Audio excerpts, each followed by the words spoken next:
kita selalu sehat selalu ya. Oke, sebelum kita mengawali pembelajaran hari ini, marilah kita berdoa. Berdoa dimulai. Doa selesai. Oke, Ibu absen dulu ya. Ridwan Adi Wijaya. Hadir, Bu. Raffi Ramadhani. Hadir, Bu. Zahra Aulia. Tidak Masuk. hadir. Sakit ya? Oke.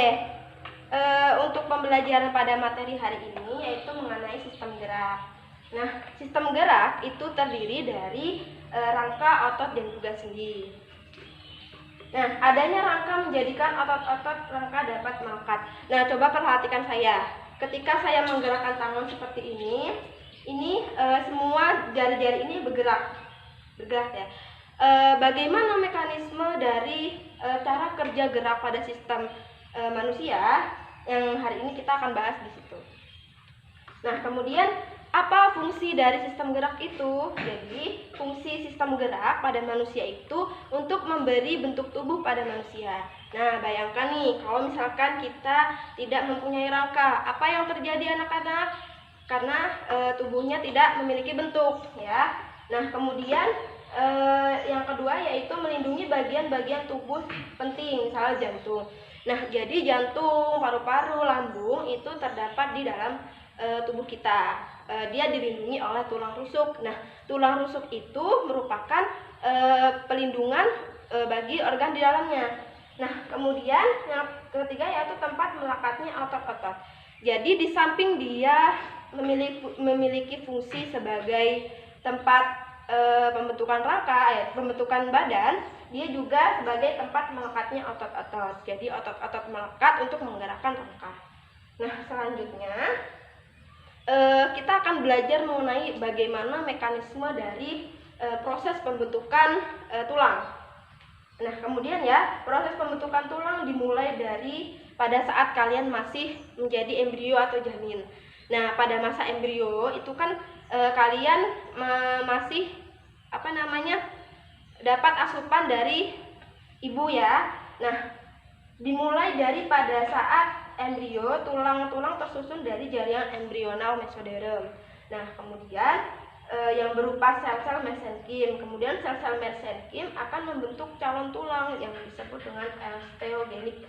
Nah, selanjutnya selain osteogenik ada juga namanya osteoblast. Jadi osteoblast itu merupakan bakal calon tulang baru atau tulang muda. Nah, selanjutnya selain ada osteoblast ada juga osteoklas, di mana osteoklas itu berupa sel besar yang memiliki banyak fungsi untuk memindahkan matriks dan membuat rongga baru. Rongga dan isi osteoblast untuk pembentukan tulang.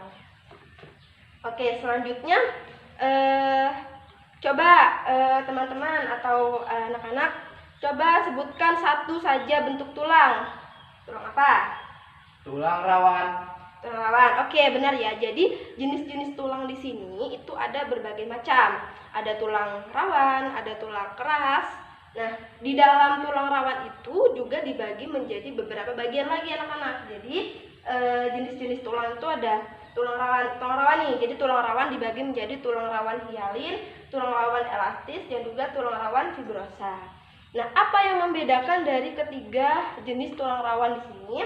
Jadi yang membedakan adalah nih, tulang rawan hialin, dia membedakannya bentuk, sifat dan juga letaknya di mana gitu kan ya. Jadi sifatnya itu lentur, semi transparan, dan juga bermatrik berwarna putih kebiruan.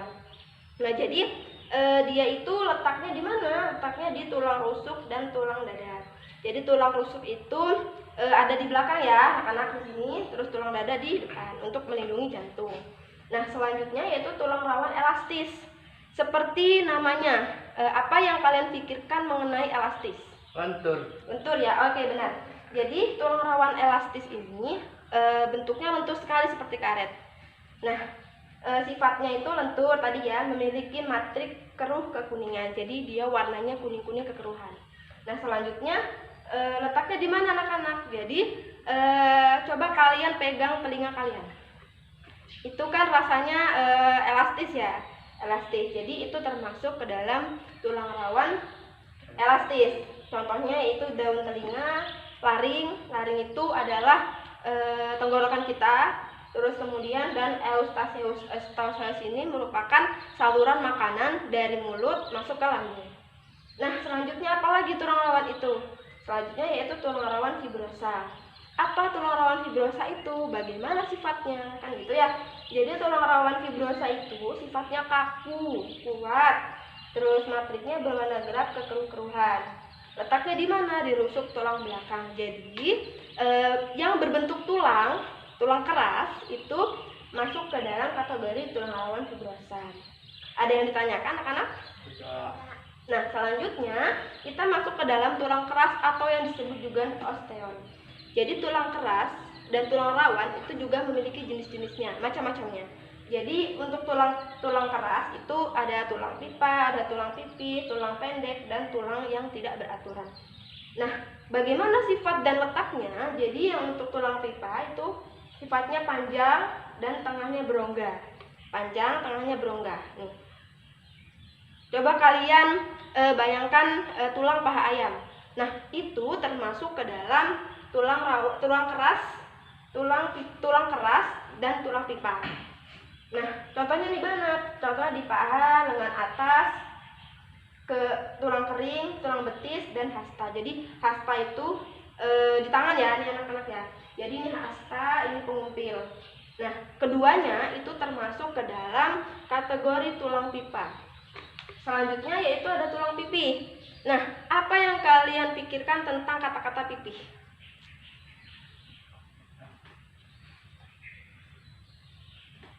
Oke, gini ya. Jadi tulang pipih itu dia tipis, terus kuat gitu ya. Jadi tulang pipih ini sifatnya pipih. Contohnya pada tulang belikat, tulang dada, dan tulang rusuk. Nah, belikat itu yang mana? Yang sebelah sini ya. Nah, selanjutnya itu ada tulang pendek. Nah, seperti namanya, tulang pendek itu sifatnya juga pendek dan juga bulat. Nah, kemudian contohnya di mana? Di pergelangan tangan kita ini. Di pergelangan tangan dan juga di pergelangan kaki. Nah, selanjutnya tulang yang tidak beraturan. Jadi yang tulang tak beraturan ini sifatnya tidak beraturan. Adanya di ruas-ruas tulang belakang. Selanjutnya, nah ini ada rangka ya anak-anak ya. Jadi ini yang tulang paha, yang termasuk tulang pipa tadi. Kemudian yang ini termasuk tulang hasta, ini tulang pengumpil, ini tulang tengkorak, ini tulang dada, ini tulang belikat sebelah sini ya anak-anak ya. Paham ya? Oke, selanjutnya yaitu, nah ini ada tulang punggung, bentuknya seperti ini. Ada tulang tengkorak, terus ini tulang rusuk.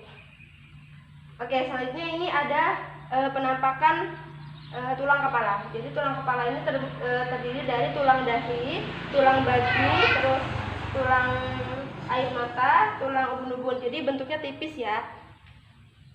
Oke, selanjutnya, nah nih berdasarkan jaringan penyusun tulang. Jadi tulang kita itu disusun berdasarkan tulang-tulang yang bersambungan. Nah, apa saja? Ya tadi ya sudah saya jelaskan bahwa tulang itu tersusun atas tulang rawan dan tulang keras. Oke, selanjutnya struktur penyusun organ pada sistem organ kedua. Jadi gini anak-anak, tidak hanya rangka atau tulang, namun sistem gerak itu juga tersusun atas otot. Nah, otot. Nih, otot itu ada 3 ya anak-anak ya, ada otot polos, otot lurik, dan otot jantung. Nah, selanjutnya berfungsi sebagai apa itu kan ya? Otot itu untuk menggerakkan rangka seperti tadi ya. Nah, selanjutnya organ yang ketiga apa? Yaitu syaraf. Syaraf itu yang menerima rangsangan untuk menggerakkan si otot tersebut. Oke, selanjutnya. Nah, selanjutnya yaitu otot. Otot itu dia memiliki sifat ya anak-anak ya. Jadi dia bisa melentur, bisa memendek, bisa menebal, dan sebagainya. Jadi otot itu memiliki 3 karakteristik penting. Yang pertama ada kontraksibilitas, yaitu kemampuan otot memendek dari ukuran semula. Nah, selanjutnya ekstendibilitas, kemampuan otot untuk memanjang dari ukuran semula.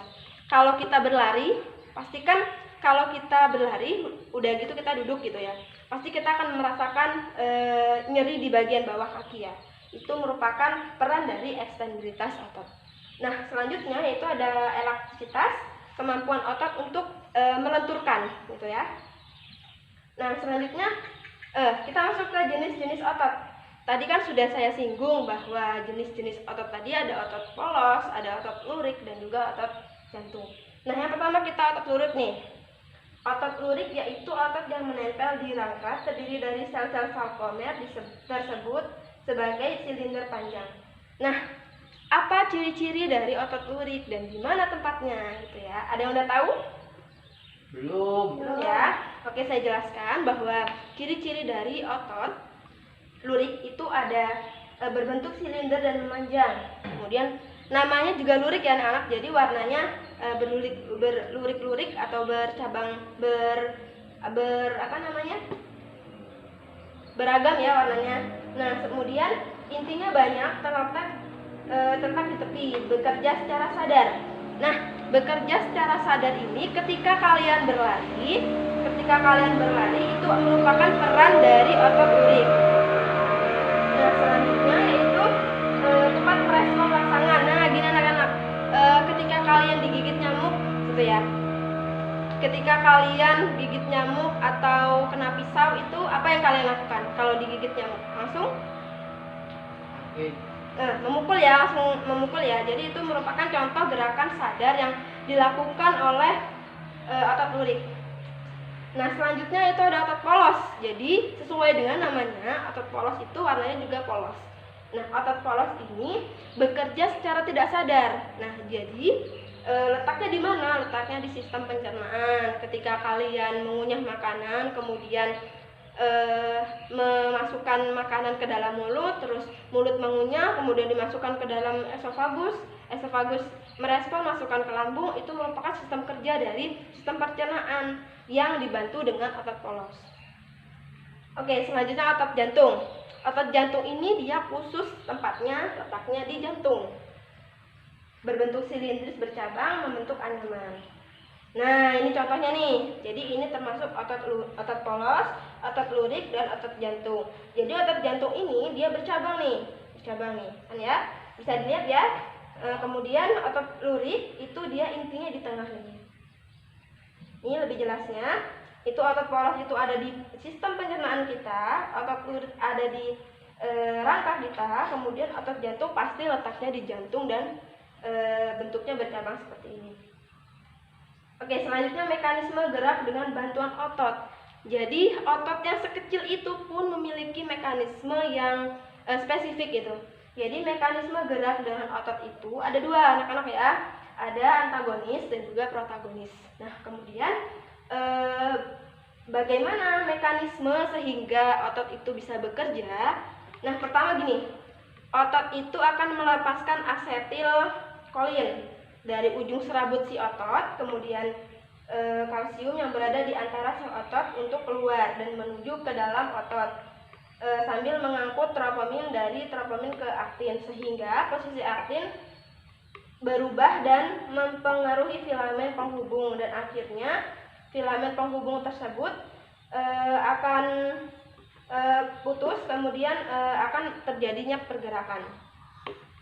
Oke, kemudian setelah dia menggerakkan rangka, kemudian gini ya anak-anak. Jadi kalau misalnya kita berjalan seperti ini, itu kan ada otot yang bekerja. Ketika kita berhenti seperti ini, itu apa yang terjadi? Jadi yang terjadi adalah setelah kontraksi, maka ion kalsium akan masuk kembali ke dalam plasma sel, sehingga ikatan aktin dan miosin tadi terlepas. Jadi otot tersebut berhenti untuk bekerja. Nah, selanjutnya ada jenis-jenis sendi. Jadi sendi itu letaknya di sini anak-anak ya. Jadi sendi itu letaknya di sini, di bagian-bagian lengkukan kayak di sini, terus kemudian di lutut, di jari kaki dan sebagainya. Oke, selanjutnya yang pertama itu ada jenis-jenis dari sendi. Jadi jenis-jenis sendi sama jenis-jenis sendi gerak itu berbeda. Nah, yang pertama jenis-jenis sendi itu pertama ada sinartrosis atau sendi mati. Apa sinartrosis itu? Yang pertama yaitu menghubungkan dua tulang atau lebih yang tidak menimbulkan gerakan. Jadi sendi itu macam ya anak-anak, ada yang sendi mati, sendi kaku, dan juga sendi gerak. Yang sendi mati ini dia menghubungkan dua tulang atau lebih yang menimbulkan pergerakan. Oke, selanjutnya yaitu contohnya itu sendi antar tulang tengkorak yang disebut sutura serta gomiosis terhubung dan gigi dan tengkorak. Jadi ada letaknya di tengkorak dan juga di gigi. Jadi di gigi itu tidak mengalami perputaran ya. Jadi di tengkorak juga tidak mengalami perputaran. Selanjutnya itu ada amfiotrofis atau sendi kaku. Memungkinkan pergerakan waktu, sifatnya terbatas. Jadi dia sifatnya terbatas. Seperti contohnya nih. Salah sendi kaku salah satunya terdapat pada ruas tulang belakang sehingga amfis pubis pada pinggul. Jadi pinggul kita ini gerakannya cuma ke kanan, ke kiri gitu ya. Jadi sifatnya terbatas. Geraknya itu cuma bisa dihitung. Gitu. Nah, selanjutnya itu ada diartrosis atau sendi gerak. Sendi gerak itu digerakkan bebas dengan seleluasa. Jadi di mana letaknya? Ada di jari nih, di jari. Ya, ini kan bergerak secara bebas. Terus bisa kita gerakan sesemau kita gitu. Nah, selanjutnya macam-macam sendi gerak. Nah, tadi kan ada diartrosis atau sendi gerak. Itu kan ada macam-macamnya lagi ya. Kemudian macam-macam sendi gerak tadi ada sendi putar. Jadi sendi putar itu satu tulang dapat melakukan putaran terhadap tulang lain. Contohnya sendi tulang hasta, tulang pengumpil, dan tulang lengan. Nih, seperti ini ya. Ini namanya tulang sendi putar. Jadi bisa diputar ke segala arah. Nah, selanjutnya sendi geser atau sendi pelana itu persendian tulang sama-sama datar. Jadi dia sendi yang interkalar yang menghubungkan tulang-tulang di pergelangan tangan. Jadi sendi geser itu yang ada di tangan. Nah, selanjutnya sendi engsel. Nah, apa yang kalian ketahui tentang sendi engsel? Maksudnya seperti engsel pintu itu bagaimana menurut kalian? Bagaimana? Oke, saya jelaskan ya. Jadi sendi engsel itu seperti engsel pintu, cuma hanya bisa menggerakkan kedua arah seperti ini nih. Ini kan cuma bisa kedua arah, nggak bisa ke kanan dan ke kiri. Ini ada contohnya di sendi pada lutut. Nah, lutut kita itu cuma bisa bergerak ke depan, ke belakang, ke depan, ke belakang, nggak bisa ke samping ya. Nah, selanjutnya yaitu sendi gulung. Nah, kemudian ini gerakan untuk membengkokkan, meluruskan. Jadi seperti ini anak-anak ya. Nih, ini bisa meluruskan, membengkokkan, mengayun seperti ini ya. Oke, selanjutnya yaitu, nah ini anak-anak nih, letak-letak dari sendi. Jadi sendi putar tadi sudah saya jelaskan bahwa sendi putar letaknya di bagian kepala atau leher. Di pergelangan tangan juga ada. Kemudian sendi engsel letaknya di siku. Coba kalian praktikkan seperti ini, ya. Terus kemudian sendi pelana. Sendi pelana ada di pergelangan tangan. Nih. Kemudian sendi peluru ada di tulang pinggul sebelah sini ya. Nah, kemudian sendi geser ada di kaki. Nah, selanjutnya yaitu gangguan-gangguan yang ada pada sendi, penyakit gerak, sistem gerak itu ada bermacam-macam. Yang pertama ada gangguan pada tulang.